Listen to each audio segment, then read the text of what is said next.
Consecuencias jurídicas de la menor edad en el derecho familiar, civil y penal.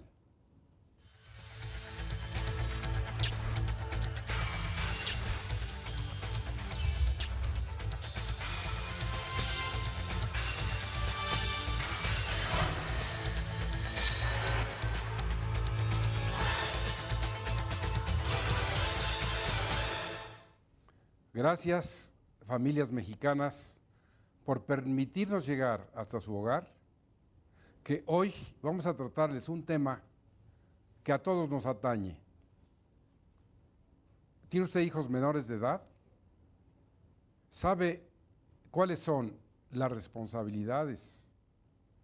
¿Cuáles son sus obligaciones, sus derechos respecto a estos menores?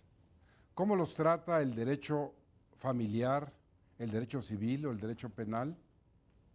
Van ustedes a escuchar una serie de razonamientos, de normas, de reflexiones, para que sepan con precisión cuál es la situación actual de la legislación mexicana, que dicho sea de paso, es un desastre, y ustedes van a ver al final cómo tenemos razón en estas cuestiones. Tema árido, difícil, y nada mejor que dos distinguidos catedráticos de la Facultad de Derecho de la Universidad Nacional Autónoma de México para que nos hablen de las diferentes facetas que tiene el derecho familiar, el civil y el penal cuando se trata de menores de edad. Por ejemplo, del nasciturus en el seno materno, del recién nacido, del que ya llegó a los 18 años y la ley le da un tratamiento diferente. Para esto nos acompañan hoy, honrándonos con su presencia y por supuesto con su sabiduría y sus conocimientos, el doctor Raúl Carrancay Rivas, distinguido miembro de nuestra comunidad, especialista en Derecho Penal y Derecho Constitucional, quien se ha caracterizado porque siempre, con su integridad intelectual y sus conocimientos, nos va señalando un camino y quienes tenemos el privilegio de ser sus amigos, le pedimos a veces con vehemencia que hable, que nos deje escucharlo, porque es verdaderamente un privilegio escuchar a tan distinguido jurista. Maestro, muchas gracias Al contrario, por maestro. acompañarnos.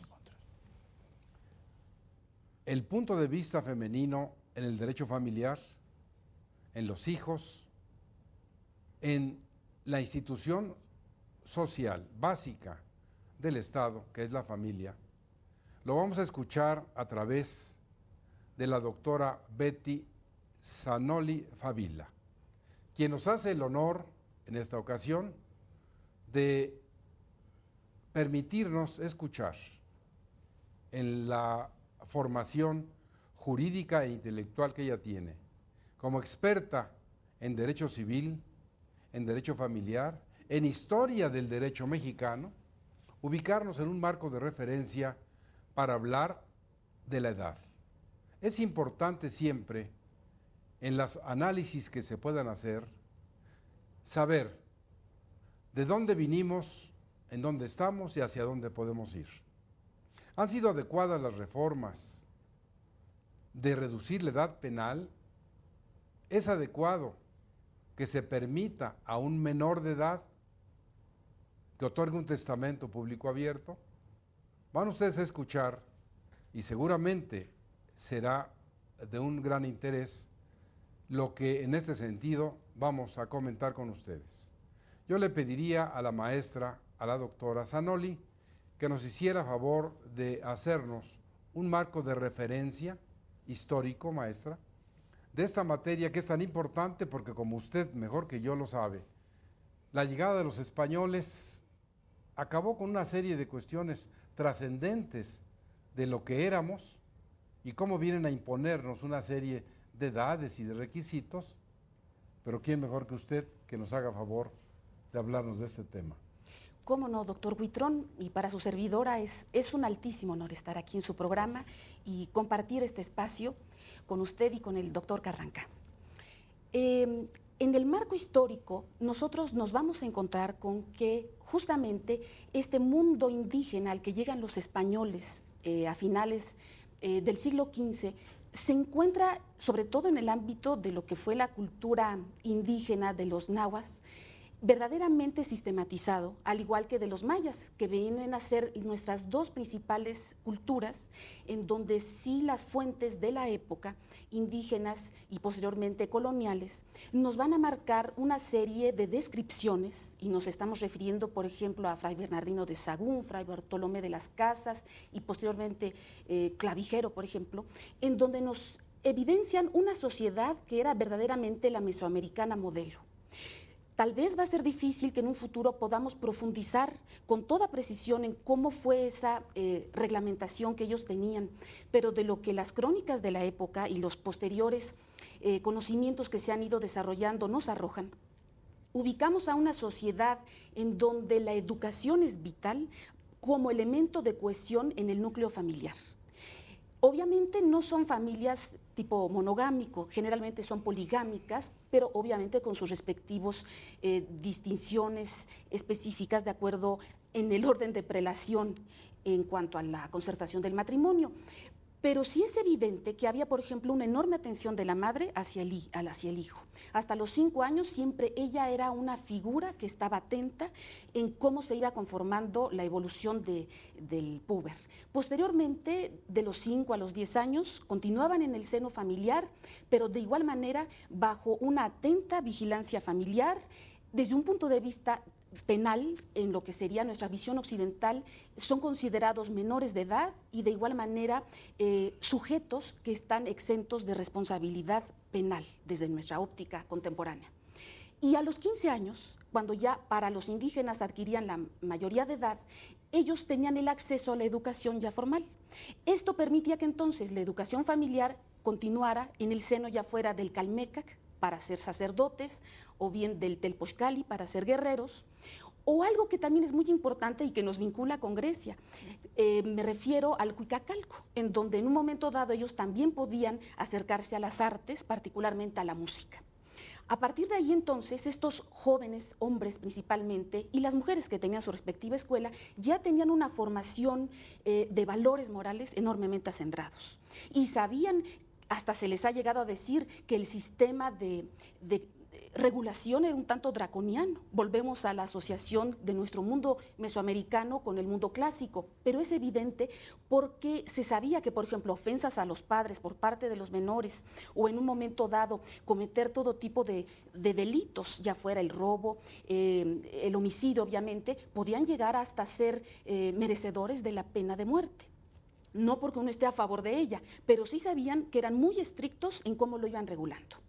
Llegan los españoles y ellos alteran un poco las edades y nos van a alegar sobre todo una especie como de cultura tricultural. Por un lado, el bagaje romano, por un lado, el bagaje visigótico, musulmán.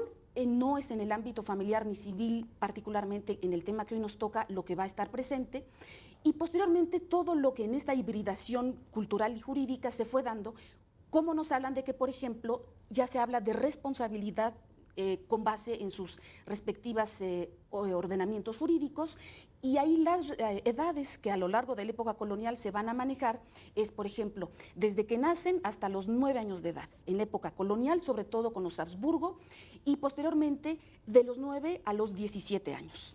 De los 0 a los 9 años se les considera inimputables, exentos de toda responsabilidad, fundamentalmente penal, y de los 9 a los 17, de los 10 particularmente a los 17 ya son semi-imputables.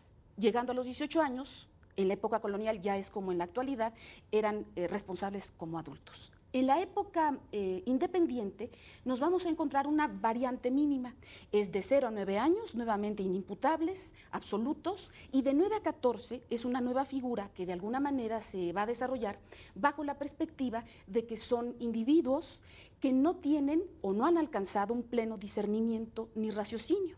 Por lo tanto, serían este cuadro de semi-imputabilidad.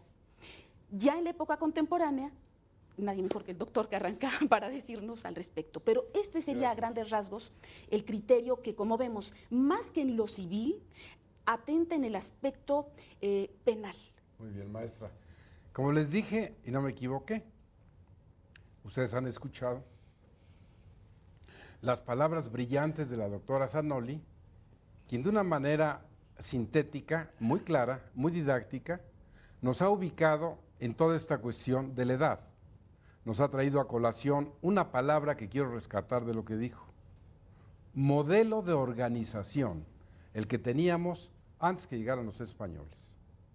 Ahora bien, vamos a escuchar la palabra del maestro por cuyas venas corre una sangre española definitivamente, y que ahora él toma esta palabra, toma estas posiciones para llevarlas a esta reforma tan llevada y traída, a esto que dice la Constitución, en un experto como él en el derecho penal y constitucional, y que después vamos a ver qué tan de acuerdo está en eso. Maestro, por favor. Gracias, queridísimo doctor.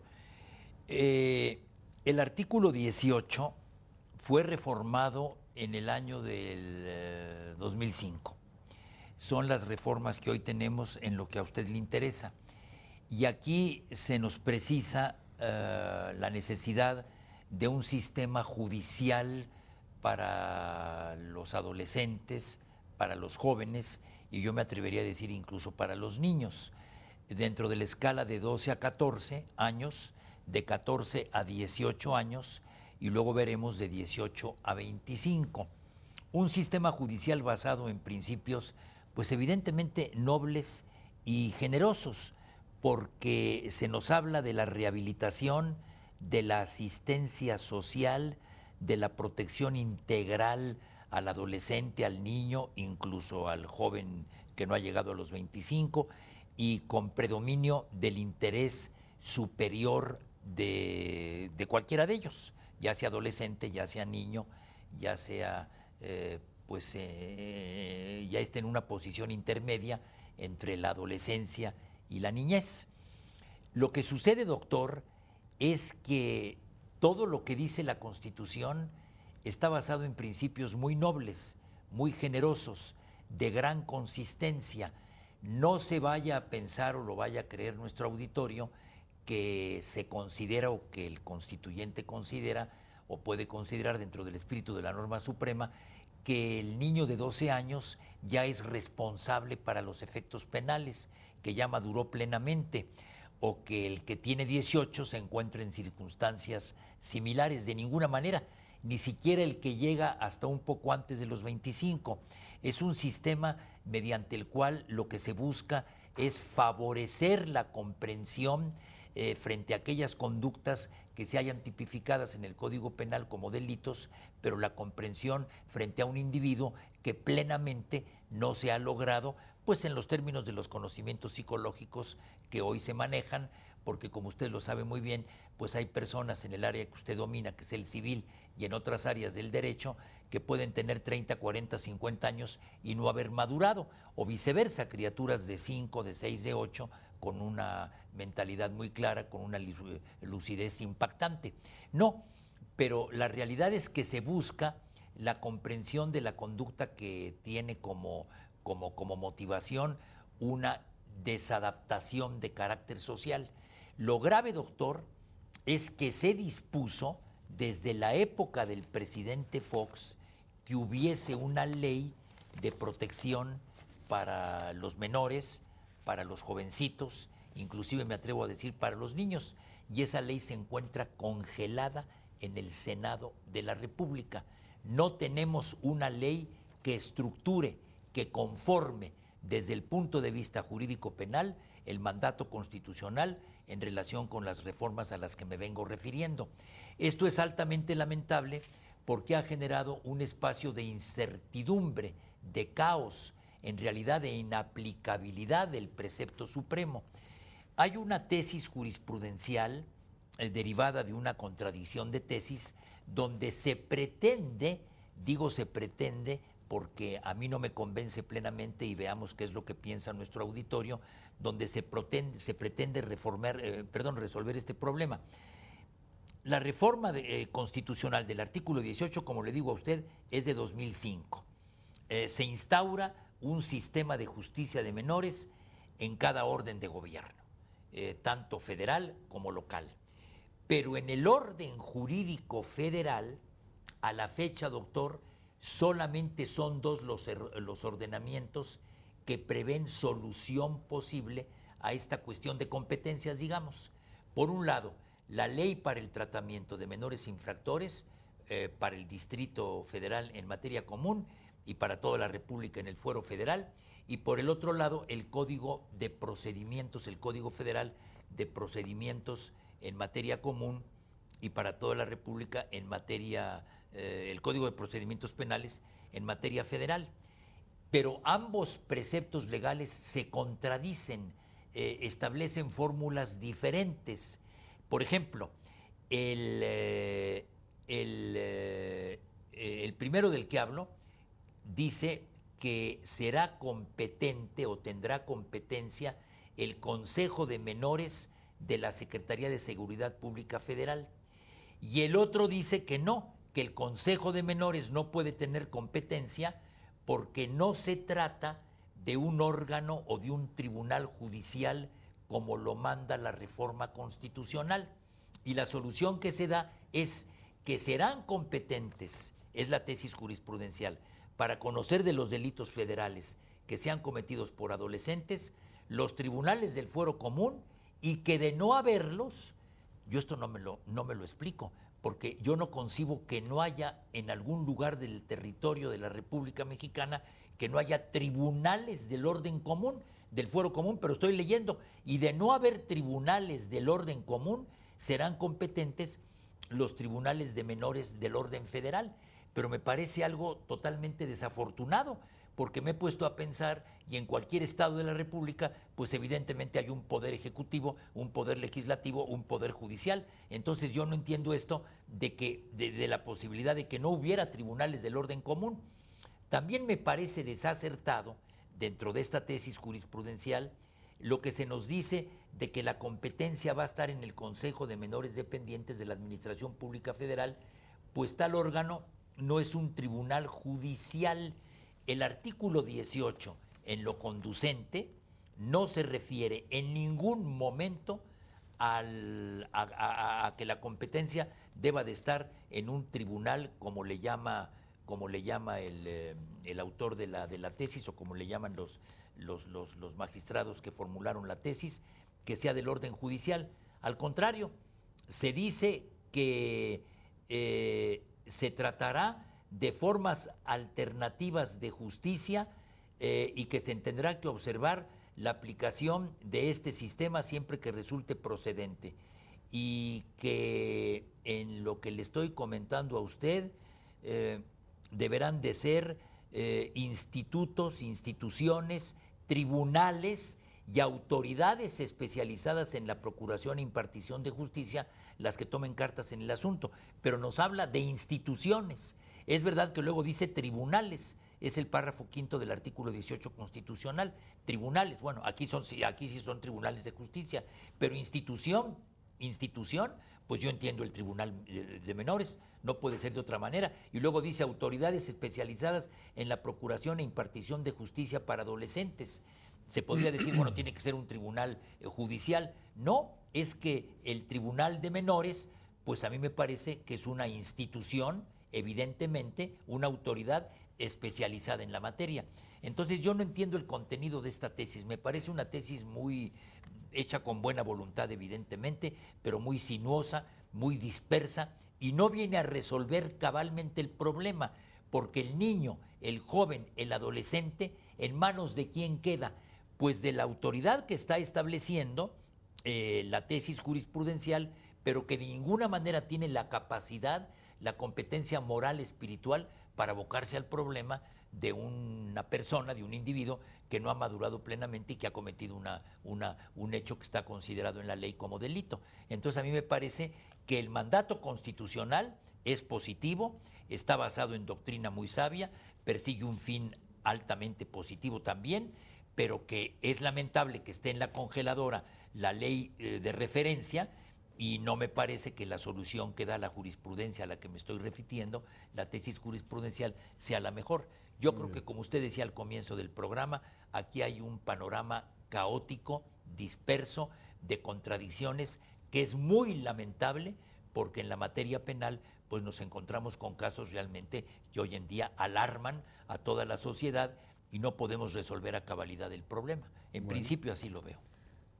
pues les dije, y el maestro Carranca colma todas estas expectativas, y si les parece, vamos a hacer un pequeño corte y regresamos con ustedes en un momento.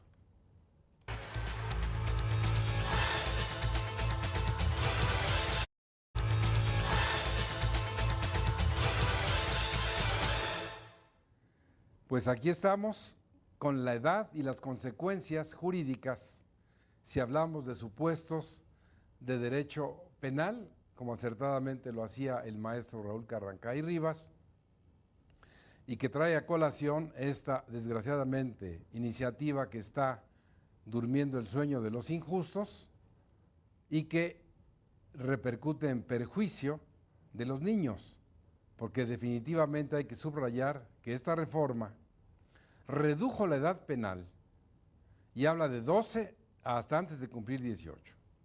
Y la misma va determinando que antes de los 12, como decía la doctora Zanoli, casi siguiendo aquellos pasos prehispánicos, la persona allá de 0 a 9 era inimputable, aquí de 0 a 12. Pero en esta reforma de 12 a 14, que de ser una reforma tutelar se convirtió en una garantista, de 12 a 14 hay responsabilidad, pero, dice la propia ley, no van a ingresar a la cárcel porque no se les va a considerar responsables.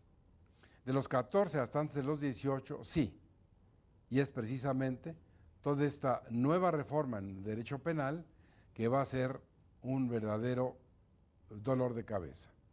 Desde el punto de vista civil, maestra, todo esto que regula el Código Civil, en que a qué edad se adquiere la mayoría, la emancipación, la incapacidad del artículo 450, ¿de qué manera usted le diría a nuestra distinguida audiencia que manejen esta cuestión de la edad? Porque nuestra ley es un desastre. Realmente lo que usted señala, doctor, es así de grave, porque verdaderamente hay una enorme contradicción de que en un momento dado esta capacidad de ejercicio, al momento de que se reduce para poderse casar, de alguna manera de los 18 años se permite que desde los 16 puedan contraer nupcias, obviamente con la autorización de sus padres o de una autoridad política o con autorización judicial. Lo único que hace es que le da una semiposibilidad al menor que está ya contrayendo este tipo de obligaciones tan graves, sobre todo en una sociedad en descomposición, en donde la crisis de los valores está a la orden del día, en donde tendría que, si por un lado le dan esta posibilidad de tener ya esta responsabilidad como cabeza de familia, ¿cómo es posible que en otro orden, sobre todo en el ámbito económico, en donde esta responsabilidad como progenitor futuro debe también de ir asociada con la posibilidad de tener ese sustento, esa disponibilidad libre de sus bienes, queda restringida? Usted señalaba la incapacidad natural y legítima, ilegal, que en un momento dado tienen los menores. Son menores de edad para algunas cosas, pero para otras siguen siendo incapaces, por ejemplo, para gravar, para vender, para hipotecar bienes. Entonces, pueden testar, pero de alguna manera también, ¿cómo pueden ellos tener esta libertad? Es una especie como de engaño, porque si se reduce su capacidad de ejercicio a los 16 años, tendría realmente que ser plena, porque finalmente si no, es una situación un tanto artificial y coja, que va a generar tarde que temprano muchísimos problemas, sobre todo para estos jóvenes que están de alguna manera atados por cuestiones jurídicas que no les van a dar finalmente una asunción de obligaciones y de derechos de manera total. Es impresionante escuchar, como bien decía la doctora Zanoli, esta norma que autoriza que se case el menor de edad, tenga un hijo, siga siendo menor y que por el matrimonio se haya terminado la patria potestad, Y si él quiere realizar determinados actos, requiere que ahora lo autorice el juez familiar y no el papá.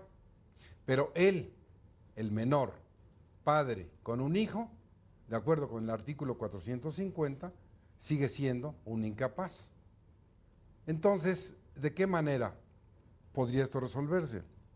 Hay que modificar la ley. Pero también la doctora Zanoli apuntaba a la hipótesis del que tiene 16 años y puede testar. Es otro absurdo. Ir ante un notario y otorgar un testamento público abierto que va a tener efectos jurídicos y él es un menor incapaz, ¿cómo puede la ley, como no sea por una norma absurda? Entonces todo esto que repercute del derecho familiar y del derecho civil, y que quiero hacer hincapié porque ahí quiero llevar ahora al doctor Raúl Carrancá. Hablamos mucho de esta cuestión de la edad y se dice la mayoría de edad se da a los 18 años cumplidos, no antes. Antes podrá haber la posibilidad de ejercer determinados actos, pero hay una capacidad limitada, pero la plena se da a los 18. Maestro Carrancá, si a los 18 años se es ciudadano, si se tiene un modo honesto de vivir, si se es pleno para ejercer todos los derechos, ¿qué hace el legislador diciendo que ahora la edad penal empieza a los 12? Es una gravísima contradicción.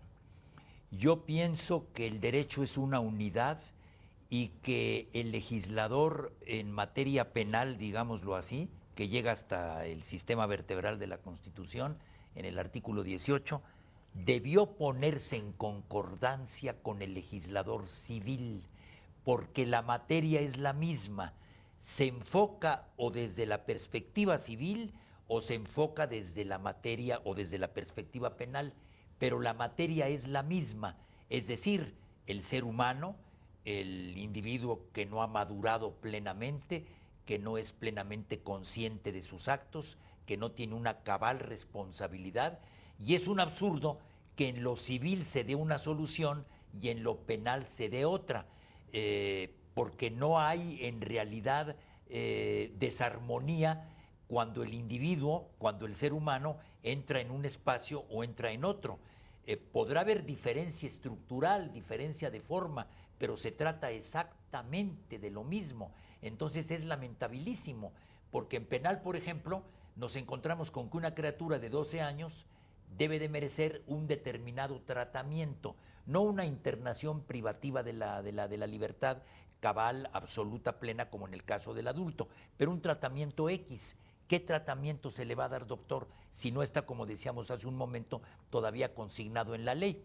La jurisprudencia dice, tu tribunal del fuero federal, de menores y de la competencia federal, te vas a hacer cargo de este problema. De acuerdo, hazte cargo. El día de ayer, el día de hoy, el día de mañana. ¿Cómo se hace cargo si no hay una plataforma mediante la cual se pueda estructurar todo un procedimiento para llevar al joven a un espacio de recuperación moral, material, social, etcétera? Y luego otra cosa que usted lo sabe incomparablemente mejor que la doctora y que un servidor, porque es la especialidad suya en la que usted es un incomparable maestro. Me refiero a lo familiar. ¿Cómo es posible que la ley hable de un tratamiento desligando a la criatura de la familia o que pretenda buscar un tratamiento al margen de la familia? La ley, no la leo para no aburrir al auditorio, pero se refiere a una serie de espacios donde el poder administrativo, bueno, trata al joven, al niño, al adolescente, etcétera, con el objeto de que se rehabilite. Sí, pero es medular la presencia de la familia. No puede la ley sustituir a la familia. ¿Por qué no pensaron, como en Italia, como en Finlandia, como en Dinamarca, como en Noruega, en el espacio penal, en una fórmula en la cual el Estado se alíe con la familia y ya que la criatura ha caído en un espacio de desadaptación social, pues en esta alianza o mediante esta alianza el Estado colabore con la familia, no la familia con el Estado, porque la criatura no nace en el seno del Estado, la criatura nace en el seno de una familia y el Estado es el que debe de acercarse a la familia. Aquí vemos el proceso contrario, La familia, o el padre, o la madre, o el hijo que se ha creado en una determinada familia, va a dar al Estado. No hay una composición armónica, coherente, con predominio de los grandes valores de la familia que usted siempre ha defendido y que, bueno, sabemos cuáles son: el amor, la solidaridad, el trabajo, la armonía. Y esto no lo vemos en el espacio de una ley que ni siquiera se ha estructurado, pero que en su mala conformación pues apenas si toca estos aspectos de manera muy superficial. Yo creo que hay una gravísima deficiencia. Y para concluir con esta parte de mi intervención y robándole a usted unos minutos, yo diría, hay que recordar estas recientes estadísticas que nos dicen que los delitos que hoy se están cometiendo, particularmente están cometidos, la violencia, el homicidio, las lesiones, violencia en el robo, en las personas, en las cosas, por jóvenes, por adolescentes. Es una señal de alarma impresionante que nos pone o que pone el dedo en la llaga de una crisis en un individuo que es el joven, pero en una familia, en una sociedad, en un Estado ineficiente que no da leyes y que las tiene adormecidas en el Senado, que es lo mismo que no darlas, congeladas. Sí, pero hay una crisis familiar. ¿Por qué la ley no atiende a la familia? ¿Por qué la ley no se vincula con la familia, como lo ha usted, si mal no lo entiendo, pretendido y luchado durante mucho tiempo? Yo es una de las graves deficiencias que veo en esta reforma, la ausencia de los valores de la familia, tanto en el espacio constitucional como en el otro espacio tutelar de los menores, a mí me parece. No, pues poco se puede agregar a las brillantes palabras del maestro Carranca, que además amalgama de una manera genial lo que estamos señalando del derecho civil, del familiar y del penal. Porque, como bien lo señala él, esto que se supone iban a implementarse tribunales juveniles especiales, jueces especializados en la materia, instalaciones especiales, porque resulta que desaparecieron los consejos tutelares de menores, se metió la reforma constitucional a hablar de esta nueva edad penal de los 12, y se les ocurrió, bueno, de los 12 a los 14, pase lo que pase, no los toquen. Pero a partir de los 14, tiene ese niño, porque sigue siendo tal, derecho a un defensor. Tiene derecho a que se le respeten sus garantías de legalidad y audiencia. Sí, nada más que, señores legisladores, ese sigue siendo un menor. Sigue siendo un menor de edad, sigue siendo un incapaz jurídicamente. Hay que leer simplemente el artículo 450 del Código Civil en su fracción primera, cuando se dice tienen incapacidad natural y legal los menores de edad, punto. Ese es el menor de edad. Y ahora, ¿qué hizo México con la Convención Internacional de los Derechos de la Niñez? Que como usted bien lo sabe, doctora, y ojalá pudiera usted hacer un comentario en ese sentido, el artículo primero de esta ley dice que se es menor de edad desde que se nace hasta los 18. México fue suscriptor de este tratado, pero la propia ley dice, excepto que la Constitución determine que la menor edad se reduzca, la menor edad civil o la menor edad penal. ¿Qué opina usted en ese sentido? Que es una aberración, y quisiera hacer un pequeño preámbulo para darle respuesta a usted, doctor, con base en lo señalado por el doctor Carranca. Decía el doctor algo muy importante con relación a la patria potestad en un momento dado de la responsabilidad de los padres con sus hijos. Muy importante. Recordé que en el siglo XVIII, Carlos III había en un momento dado emitido una serie de disposiciones relativas a que justamente cuando un menor de edad cometía algún tipo de ilícito o llevaba una conducta que no debía de ser la que de él se esperaba, tenía que, antes que al individuo menor de edad ser atendido en su situación, sería hablar con el padre, hablando de que el padre de alguna manera estaba incumpliendo con su obligación precisamente en la atención a los jóvenes. Entonces yo creo que el doctor y usted señalan algo muy importante. No se puede desligar la vinculación de la responsabilidad paterna respecto del hijo, y que en un momento dado el Estado justamente reduzca de facto la edad penal es un crimen, sobre todo en una sociedad en la cual, como usted señalaba, México asume este compromiso, pero en el membrete, en la firma, de facto lo que está haciendo es vulnerar justamente más a nuestros infantes, porque no les estamos dando a través de la educación las vías para que en un momento dado tengan un tipo de conducta distinta. Y por otro lado, a los padres los estamos haciendo a un lado. El Estado está debilitando a la sociedad presente y futura. Y si en un momento dado estamos reduciendo la edad penal y no civil, es una incongruencia de lo más grave. Señala usted el testamento. Precisamente, ¿cómo es posible que un individuo pueda testar, pero no puede disponer de sus bienes? Ah, no, solo a futuro. Entonces es una locura. Yo creo que México ha actuado de manera irresponsable y contradictoria. Y bueno, no México, ¿no? Nuestros legisladores que en un momento dado asumen un compromiso, pero al mismo tiempo están posibilitando que los jóvenes ingresen, como decía el doctor, en una situación de adultos y, como usted señalaba, siendo incapaces. ¿Con qué argumentos culturales, educativos, la edad, por más educación que se tenga también, no va a poder saltarse etapas fisiológicas y psicológicas del desarrollo de cualquier individuo? Entonces tenemos que ser muy cuidadosos, reforzar las vías de la educación y no poner a los jóvenes en esta situación tan delicada, porque en un momento dado, lejos de abatir la delincuencia, lo que estamos promoviendo es generar una desarticulación familiar y que a corto plazo nuestra sociedad se vea verdaderamente afectada, porque los jóvenes entran a la cárcel o son sujetos de un tipo de sanción penal, pero finalmente no tienen ya una vía de resarcimiento que les permita tener un tipo de conducta mejor a lo largo de su existencia. Pues hay una conclusión muy importante, que después de un corte la vamos a iniciar con el maestro Carrancá. ¿Dónde está la mano del Estado, las políticas públicas de prevención, señores? Porque aquí estamos hablando de sanciones, pero nunca hemos oído una campaña siquiera de prevención de la delincuencia, de prevención de fortalecer los valores familiares. Ya se vio que todas las campañas, todas las cuestiones de seguridad, querer con armas y con ejército someter un problema que tiene otros orígenes, es imposible.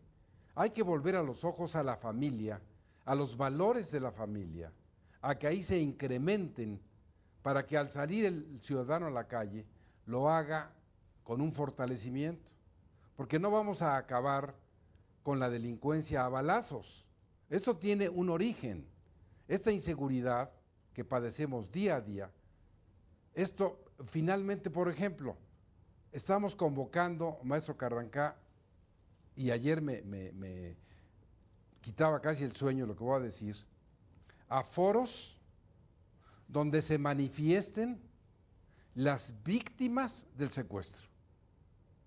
Yo diría, convóquenos a un foro donde se hable de las medidas preventivas de seguridad para abatir la delincuencia, porque bueno, estas personas que desgraciadamente han sufrido estos ataques en sus hijos, en sus personas, etcétera, hoy tienen un foro para quejarse.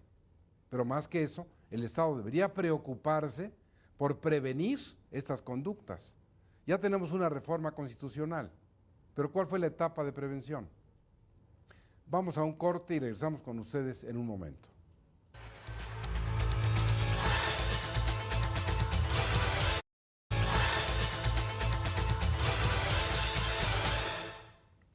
Esperemos que para ustedes esté resultando tan interesante como para nosotros, porque estamos en un proceso de retroalimentación.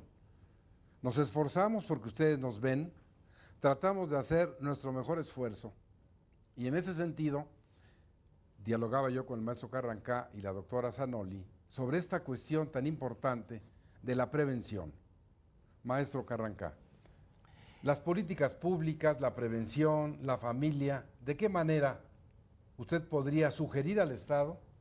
Porque hay que sugerirle.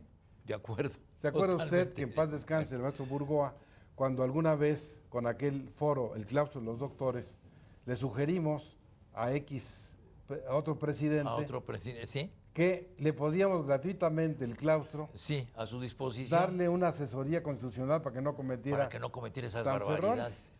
Y ahora que podemos reiterar ese Se ofrecimiento. puede reiterar absoluta y totalmente. ¿Qué opina Somos el usted bufete de gratuito de la República. ¿Qué piensa ¿no? usted de esta etapa de prevención, la familia, la delincuencia? Sí, yo creo que en todas las leyes que se están viendo, en todas las iniciativas y las congeladas y las descongeladas y demás, en la materia que nos preocupa esta tarde, hay una flagrante ausencia de prevención, como usted lo señala inteligentemente.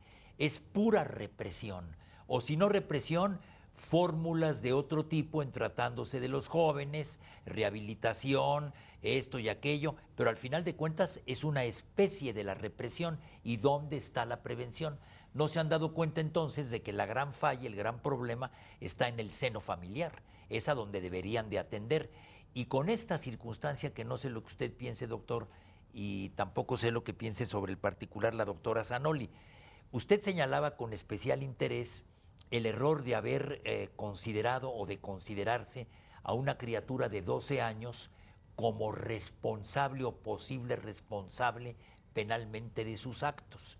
Entonces, frente a ciertos hechos criminales espantosos, no se niega que sean terribles, se dice, es que este niño de 12, porque usted acertadamente decía, sigue siendo un niño, este niño de 12, de 13, incluso si quiere usted de 14 años, es penalmente responsable, se ha dado cuenta de lo que ha hecho. Miren ustedes el desastre que ha causado, un crimen horrible, espantoso, y se ponen ejemplos. No, es que no es penalmente responsable ni psicológicamente responsable. Psicológicamente no es responsable y precisamente por eso incurrió en esa barbaridad. Si fuera responsable, no habría hecho eso.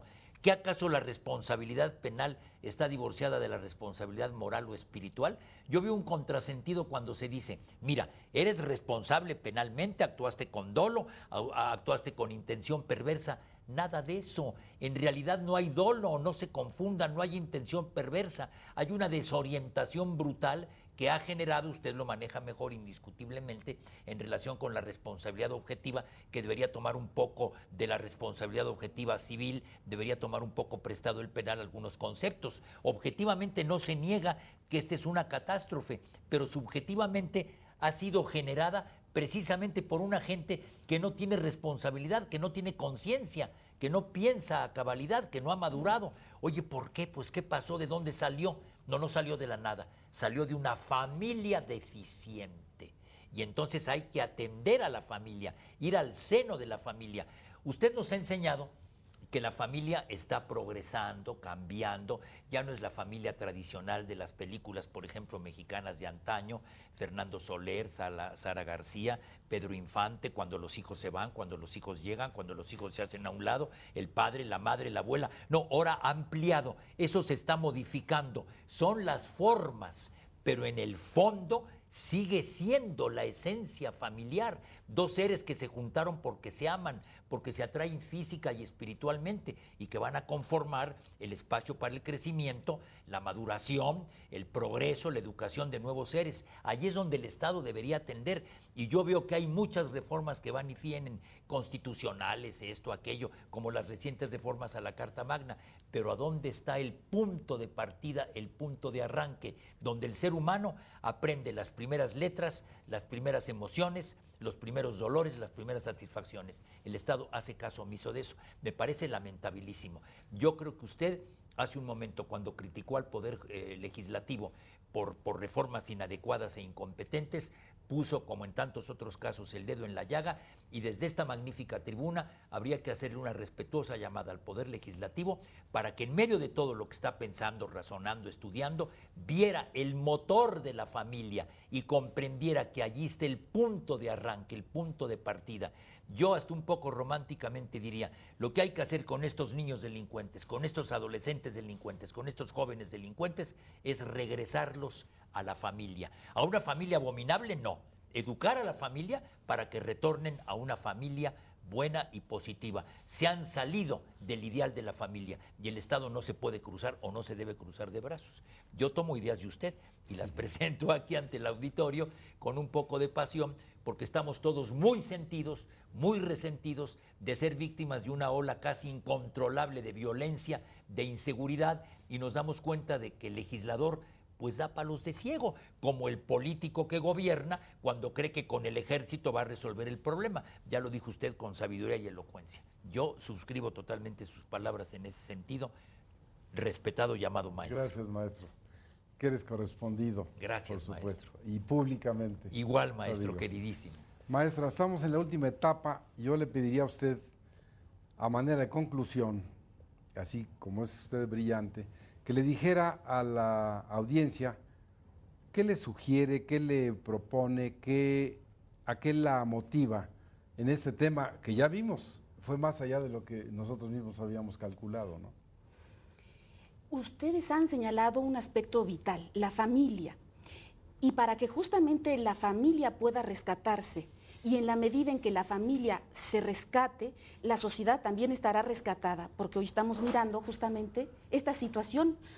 Son hombres aislados, son hombres que atentan contra sí mismos, el hombre contra de sí mismo que vuelve a repetir lo que por siglos siempre se ha venido dando, pero por más que avanzamos y estamos conscientes de ello, lejos de ir hacia adelante, estamos siempre yendo en retroceso. Tiene que ser rescatada, pero ¿cómo? Con esta educación, el Estado está dejando de lado, en aras de tratar de combatir, como decían, con balazos, con bombas, con lanzar al ejército a las calles.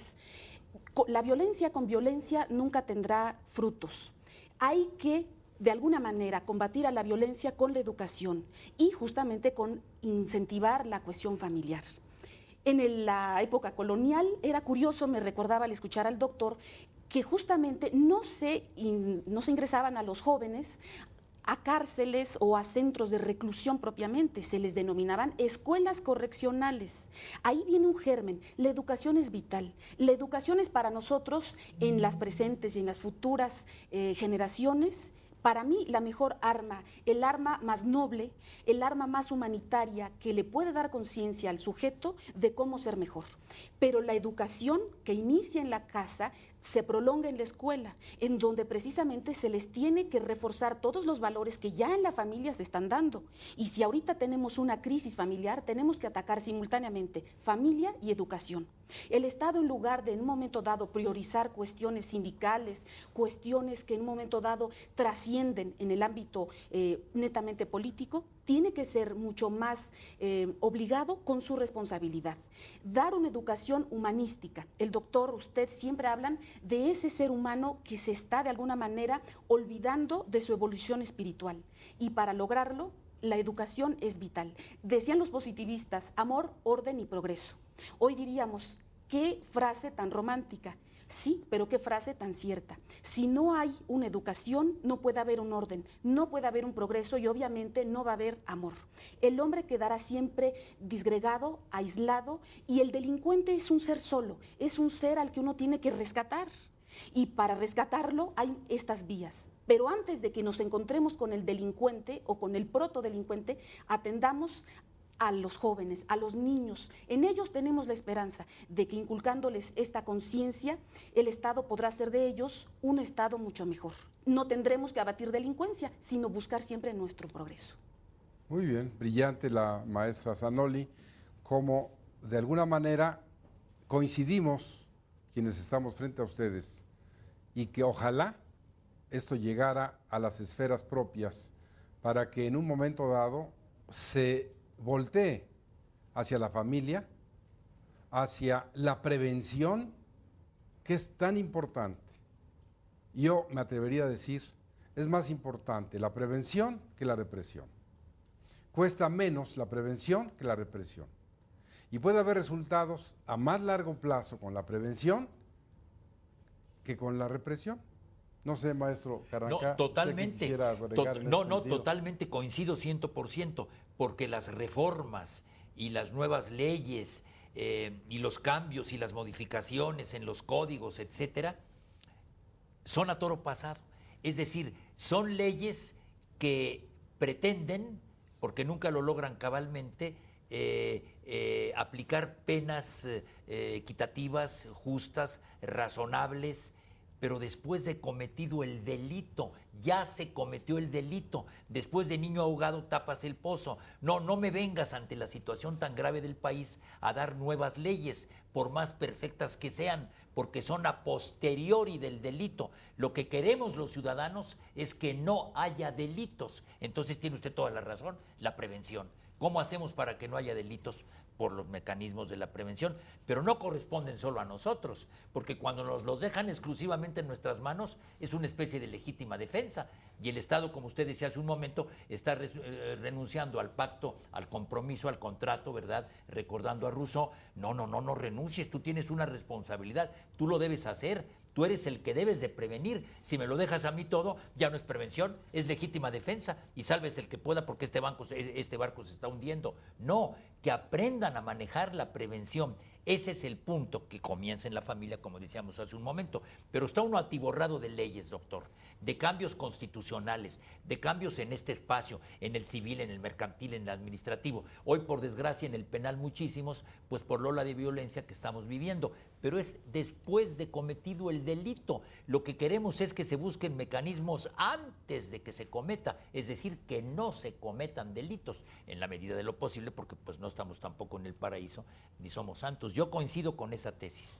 Familia, prevención, amor, como decía la doctora, exaltación de los valores superiores del espíritu, y manejar todo esto, que no se logra a través de pistoletazos y de violencia que pretende responder a la violencia, o que responde a la violencia con mayor violencia. Es como lo vemos muchos de nosotros. Pues han ustedes tenido, como nosotros, el privilegio de escuchar las doctas palabras de la doctora Betty Zanoli, del doctor Raúl Carrancá y Rivas, que como siempre, y yo les agradezco públicamente, tanto a ella cuanto a él, ser tan generosos con su tiempo, dárselo a usted, dárselo a la Universidad Nacional Autónoma de México, a la que nos debemos todos, a nuestra Facultad de Derecho, que sigue siendo la mejor de América Latina, ya no digamos en México, sino que sigue siendo la vanguardia del pensamiento, y en este caso, que nosotros, casi como conclusión, les diríamos, tratando yo de parafrasear a lo que decía la doctora Zanoli y el maestro Carrancá, ¿qué sentido tiene hacer una ley que viene a tratar de resolver el problema derivado de la ley anterior? Porque ahora hay que dar otra, porque aquella, como bien decía el maestro Carrancá, vamos a esperar, seguramente se dará pronto la reforma de la reforma del 18 constitucional, porque esta reforma finalmente está atorada. No hay recursos humanos, económicos, materiales, y ahí está la reforma. Estamos esperando una nueva para que la reforma de la reforma resuelva el problema que creó aquella ley. Como bien decía el maestro Carrancá, y la doctora Zanoli lo ratificaba, es importante que las políticas públicas, en el caso específico de la familia, vayan a las etapas preventivas. Es más importante, y traigo a colación para ustedes lo que está ocurriendo en este momento con la influenza AH1N1. Hay una gran insistencia en las políticas públicas en la prevención. Lávese las manos, láveselas por arriba y por abajo, estornude con lo que llaman cortesía con el codo, no se salude de beso, no se dé la mano. ¿Qué está haciendo el Estado? Prevenir. Vamos a llevar esto a la delincuencia, vamos a llevarlo a la familia, vamos a incrementar esos valores familiares, pero a través de la prevención.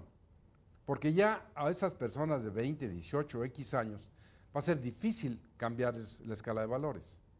Pero si de algo sirve un programa de esta naturaleza, es precisamente para decirles a ustedes que nos escriban al correo electrónico jhuitron@derechofamiliar.net o llámenos al 56 39 22 35. Díganos, así como nos lo sugirió, que quería ver nuevamente al maestro Carrancá, que trajéramos a la doctora Zanoli, precisamente para que, como ustedes lo han escuchado, nos transmitan la sabiduría, el mensaje, la sensibilidad de que somos fieles creyentes de la familia como creadora de todas las formas, como creadora que fue antes del propio Estado y que hoy, en la medida en que la familia tenga esa fuerza, el Estado lo tendrá y lo mismo que la sociedad. Por hoy, le reitero mi agradecimiento al doctor Raúl Carrancá y a la maestra Betty Zanoli y a usted por permitirnos llegar hasta su hogar, porque recuerde, si usted nos ve, aquí estamos. Ustedes hacen que nosotros estemos y seamos una realidad. Por hoy muchas gracias y hasta el próximo programa Derecho Familiar.